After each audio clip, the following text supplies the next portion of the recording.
Birbal store के सभी प्रेमी जनों को हमारी हार्दिक शुभकामना। इस वीडियो में मैं जन्म कुंडली में स्थित ग्रहों की युति या दृष्टि योग से जो विशेष प्रकार के योग बनते हैं, मैं उन्हीं विशेष प्रकार के योगों के वर्णन का यह 11वां पार्ट आप सभी के सामने भृगु संहिता के आधार पर प्रस्तुत करने का प्रयास कर रहा हूँ। पहला योग वाग भव योग। यदि जन्म कुंडली में चौथे, पांचवें, 9वें, 11वें तथा 12वें इन घरों में ही यदि 9 ग्रहों की स्थिति हो तो वाग्भव योग बनता है। इस योग में जन्म लेने वाला जातक धनी, यशस्वी तथा विद्वान होता है। दूसरा योग आनंद योग। यदि जन्म कुंडली में शनि के घर में गुरु और गुरु के घर में शनि हो, शेष शुभ ग्रह तथा पाप ग्रह 11वें घर में बैठे हों तो आनंद नामक योग होता है। इस योग में जन्म लेने वाला जातक बाल्यावस्था में दुखी और युवा अवस्था से 44 वर्ष की आयु तक बहुत ही सुख भोगता है, बाद में सामान्य जीवन जीता है। तीसरा योग अनुज्ञात योग। यदि जन्म कुंडली में मंगल के घर में शुक्र, शुक्र के घर में मंगल, चौथे घर में चंद्रमा तथा मेष राशि में बुध और गुरु हों तो अनुज्ञात योग बनता है। इस योग में जन्म लेने वाला जातक 16 वर्ष की आयु तक अन्न धन से संपन्न, उसके बाद सामान्य जीवन जीता है, लेकिन 30 वर्ष की आयु के बाद राजा के समान वैभव एवं ऐश्वर्यशाली जीवन व्यतीत करता है। चौथा योग पुत्र नाश योग। यदि जन्म कुंडली में सूर्य की सिंह राशि में शनि बैठे हों, मंगल की राशि में राहु बैठे हों एवं कन्या राशि में सूर्य बैठे हों तथा शनि देव की राशि में मंगल देव बैठे हों तो पुत्र नाश योग बनता है। इस योग में जन्म लेने वाले जातक के पुत्र की मृत्यु हो जाती है। इसी योग का दूसरा सूत्र इस प्रकार है कि लग्न में या चौथे घर में अथवा 5वें घर में शनि, राहु और मंगल बैठे हों तो जातक के पुत्र की मृत्यु हो जाती है। इसी योग का तीसरा सूत्र इस प्रकार है कि तीसरे, छठे, 10वें अथवा 11वें घर में शनि, राहु और मंगल बैठे हों तो जातक के पुत्र की मृत्यु हो जाती है।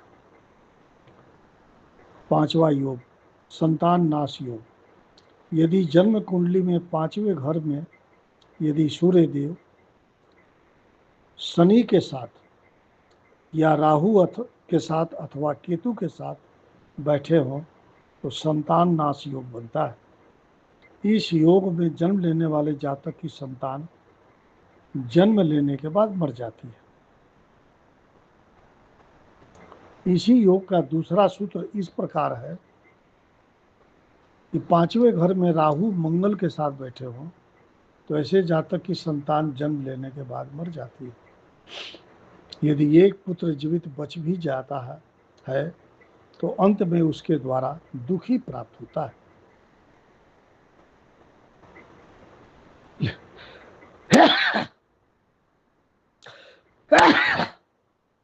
लेकिन ऐसे जातक की खुद की मृत्यु किसी अच्छे तीर्थ स्थान में होती है।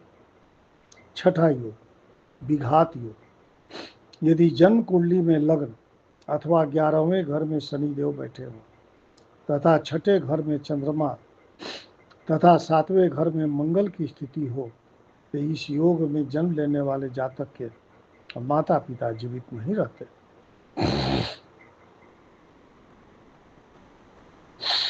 इसी योग का दूसरा सूत्र इस प्रकार है, यदि जन्म कुंडली में लग्न अथवा सप्तम भाव में पाप ग्रह बैठे हों तो जातक के माता पिता को अत्यंत कष्ट प्राप्त होता है।